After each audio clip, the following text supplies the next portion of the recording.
آمد بهار جانها ای شاخ تر برقصا.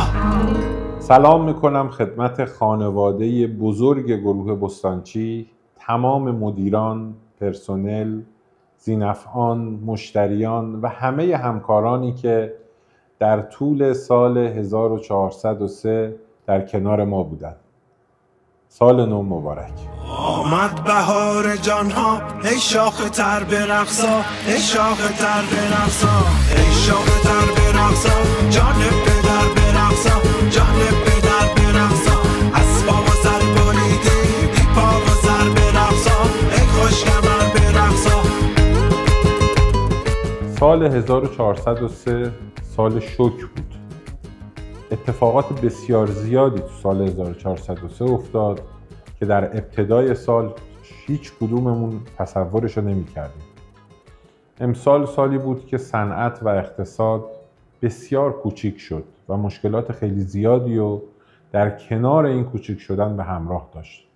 طبیعتاً همکاران و دوستان ما هم عاری از این مسائل و مشکلات نبودند.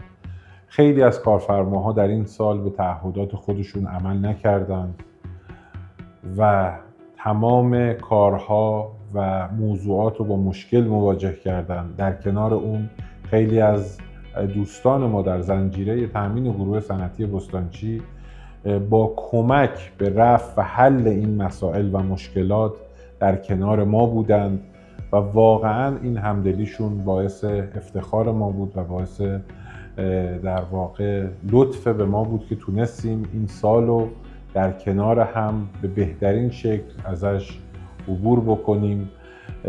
واقعا سال خاطر انگیزی بود.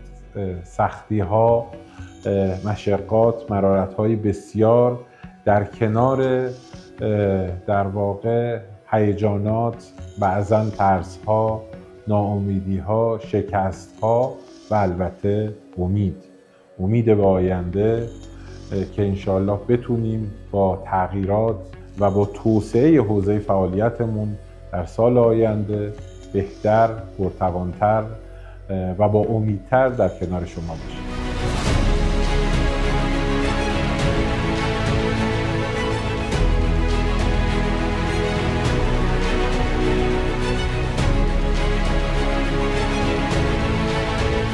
در سال 1403 مجموعه شرکت‌های گروه بستانچی تغییرات و توانایی‌های بسیاری از خودشون به معرض ظهور گذاشتن.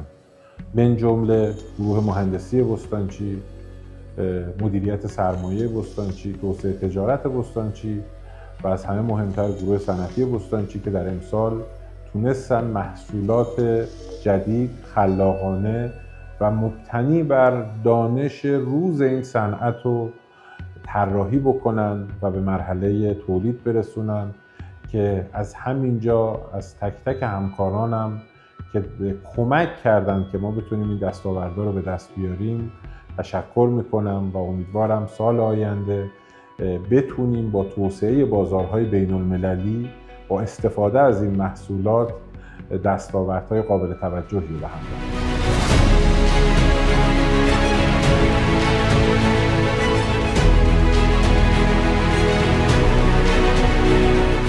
از همه همکارانم، پدر مادراشون، همسراشون، فرزندانشون که امسال کمک کردن که بتونیم سالو پشت سر بذاریم.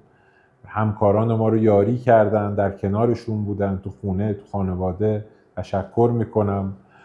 بدون کمک و همراهی شما اعضای خانواده در واقع همکاران ما مقدور نبود که ما امسال رو بتونیم با این کیفیت پشت سر بذاریم و امیدوارم که سال آینده سالی باشه تو هم با سلامتی و روزهای خوب و حال خوب برای همه.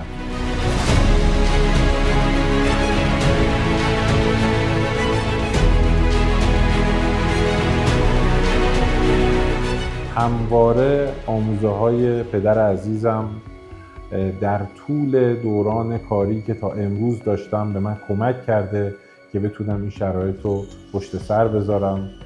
هیچ راحتی بدون گذشتن از سختی به دست نمیاد. و هیچ خوشحالی بدون عبور کردن از مجموعی از ناراحتی‌ها به دست نمیاد. امیدوارم که همه پدرها سایه‌شون بالای سر هممون باشه و سال آینده سال پرمهری باشه برای همه. مست و غزلخوان زد حلقه به در نوروز، چهره گشاید بهار روز من است امروز.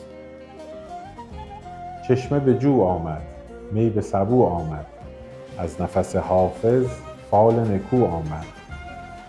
مژده عید آمد بخت سعید آمد، مشت زمین وا شد سبزه پدید آمد. عیدتون مبارک. گروه صنعتی بستانچی، بهترین راهکار برای هوای تازه.